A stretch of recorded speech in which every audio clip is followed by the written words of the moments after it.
Sky eggs and buried eggs. The big difference between stocks and bonds. Risk versus stability. Imagine two eggs. One is strapped to a rocket. The other is carefully buried underground. Both are investments. But the first?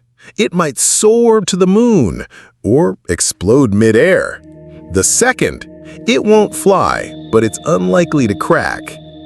The first egg is a stock. You're buying a piece of a company. Big gains possible, but also big crashes. The second egg is a bond. You're lending your egg in exchange for another egg later, with a bit of extra yolk. Mr. Fox loves drama. He ties his eggs to rockets and screams, "To the moon!" while live streaming. His aunt, a calm, tea-loving hen, buries hers neatly and collects steady returns. So which egg is better? Well, that depends. Do you want adrenaline or sleep? Scrambled or soft-boiled? Choose poorly, and you end up like Mr. Badger, living in an empty shell after investing in omelet drone startups. When the hen grows, the egg multiplies. How company profits affect stocks, and why bonds stay steady. Buying a stock is like owning a slice of a chicken. Weird? Yes, but that's capitalism. If the chicken gets famous on Egg Talk, lays more eggs, and builds a nugget empire, your slice gets more valuable.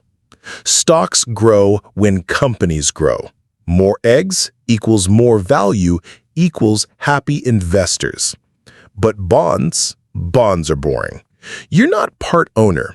You just lend a shell, and they promise to return it with interest. Whether the chicken becomes a superstar or runs away to do yoga, you get what was promised. No more, no less. Mr. Fox yells, "I want to grow with my chickens." Meanwhile, Mole Investor says, "I want my return, quietly, with compound interest and chamomile tea."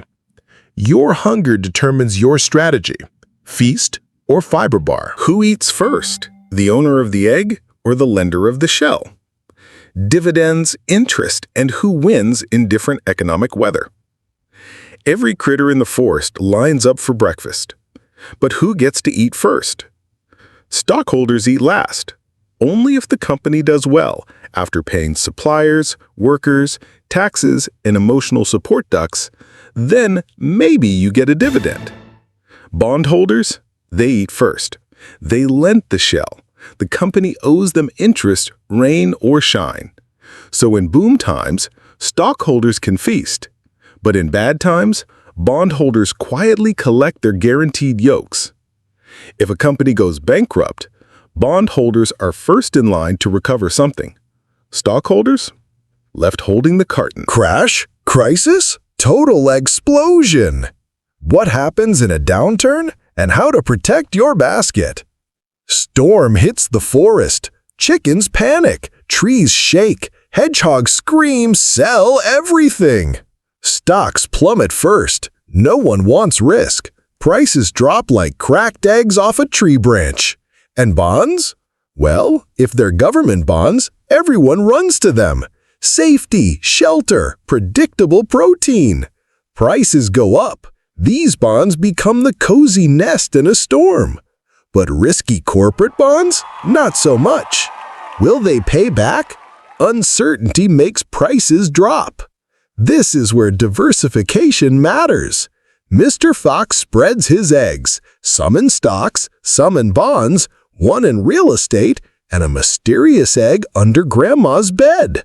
A wise fox never bets all yolks on one pan. A wise fox never puts all his eggs in one basket. So where should you put your eggs? All in stocks? Maybe you get a feast. Or maybe you end up frying nothing but regret. All in bonds? You'll sleep fine, but might miss out on golden omelets. That's why the wise fox builds the fox basket. Some stocks for growth, some bonds for security, maybe a REIT or two. And, if you dare, one frozen crypto egg with blockchain frost. Investing isn't just about having eggs. It's about knowing which ones hatch and which ones are just painted rocks. And if all else fails, if the market scrambles, chickens run wild and you're left with crumbs, there's always one last egg in reserve: chocolate. If you learned anything about how not to crack your financial future, subscribe to the channel. Like the video to feed the algorithm some protein. And share with that friend who thinks bonds is just a boy band. See you in the next episode with more eggs, more jokes, and a fox who's not afraid to invest sunny side up.